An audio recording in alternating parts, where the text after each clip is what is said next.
आता अजून एक प्रश्न आहे, की सर आम्हाला रिव्हॅल्युएशन मध्ये समजा 22 होते, 22चे माझे 26 झाले, 1-2 मार्क कमी पडले. मग कोंडो भेटेल का? ग्रेस भेटेल का?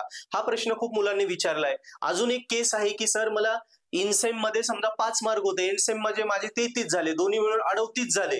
पण 2 मार्क कमी पडताय. मला ग्रेस कोंडो भेटेल का? सो मित्रांनो, ग्रेस कोंडोचं कसं असतं, की त्याला हे कन्फर्म नाही सांगतायत कुणाला, कुणाला भेटतो. ते कशावर असतं तुमचे एव्हरेज मार्क, बाकी विषयांना किती मार्क आहे, सरासरी रिझल्ट काय, या सगळ्या गोष्टींवर एव्हरेज मार्कवर तो ग्रेस कोंडो डिपेंड असतो. आणि तेही कधी कळतं आपल्याला, जेव्हा आपला रिव्हॅल्युएशनचा रिझल्ट लागल्यानंतर 8-15 दिवसात तुमचा ऍक्च्युअल रिझल्ट येतो. ओके, त्याची सॉफ्ट कॉपी तुम्ही डायरेक्ट युनिव्हर्सिटीच्या वेबसाईटवरून तुमच्या स्टुडंट प्रोफाईल मधून डाउनलोड करू शकता पूर्ण रिझल्टची.